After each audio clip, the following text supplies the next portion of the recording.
une délégation du Conseil de sécurité des Nations Unies est arrivée samedi soir à Bamako pour procéder à l'évaluation de la situation sécuritaire, politique, humanitaire, la mise en œuvre de la transition et celle de l'accord pour la paix et la sécurité issu du processus d'Alger.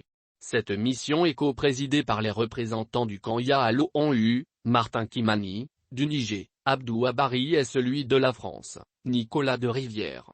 Elle a été accueillie à l'aéroport international président Modibo Keïta Sénou par le ministre des Affaires étrangères et de la coopération internationale, Abdoulaye Diop. Martin Kimani a confié à la presse que la mission se chargera de comprendre la situation qui se passe dans notre pays. Nous sommes ici pour vous écouter, vous aider dans les efforts sur la voie de la transition, a-t-il indiqué en ajoutant que la délégation est porteuse d'un message sur la tenue des élections, l'application de l'accord pour la paix et la réconciliation et la stabilisation du centre du pays. Le représentant permanent du Kenya à l'ONU a par ailleurs déclaré que le Conseil de sécurité soutient depuis 10 ans le Mali et continuera de le soutenir coûte que coûte. En outre, Martin Kimani a rappelé que les efforts de la CEDEAO et de l'Union africaine sont aussi importants et complémentaires de ceux du Conseil de sécurité de l'ONU. Il a également indiqué que le Conseil soutient la lutte contre l'extrémisme violent, le terrorisme dans la région qui subit des assauts dans le domaine. Pour Abdou Abari, cette mission est celle de soutien au-delà du Mali à toute la région confrontée à un certain nombre de défis.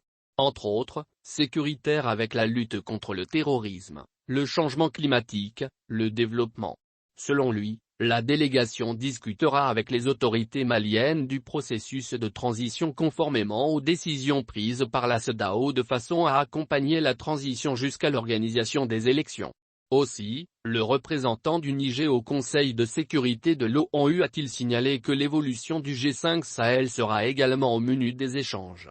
Sur cette question, il s'agit de voir comment apporter plus de soutien à cette force de façon à la rendre plus efficace et plus apte à lutter contre le terrorisme dans la région et asseoir les bases du développement.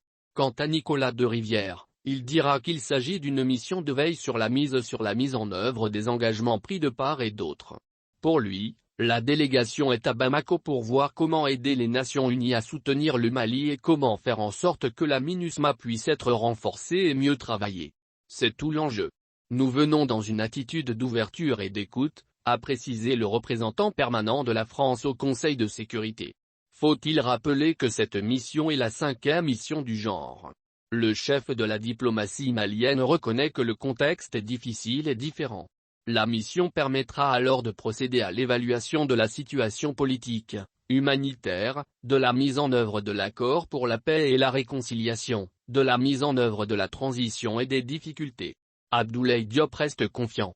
Selon lui, c'est une opportunité de convaincre le Conseil de sécurité sur les positions du gouvernement et du peuple malien. Nous y trouvons aussi une opportunité pour pouvoir présenter la réalité de la situation au Mali, de présenter les progrès qui sont en train d'être faits par la transition, mais aussi notre vision de ce qu'il faut faire pour terminer cette transition par l'organisation d'élections transparentes et crédibles, a-t-il souligné. Les autorités maliennes ont espoir, a-t-il souhaité, que la délégation du Conseil en partant d'ici hier avec des informations qui leur apportent beaucoup plus. Qu'elle aura un examen beaucoup plus minutieux et mesuré de la situation sur le terrain. Et que la décision et l'évaluation de la délégation soient basées sur ce qu'elle a vu et discuté avec le gouvernement. Pour le ministre Diop, c'est dans cet état d'esprit que la partie malienne aborde cette mission dans une volonté de coopération, de collaboration dans le souci d'arriver à un consensus sur la marche à suivre pour sortir le Mali de cette situation et renforcer la paix et la stabilité.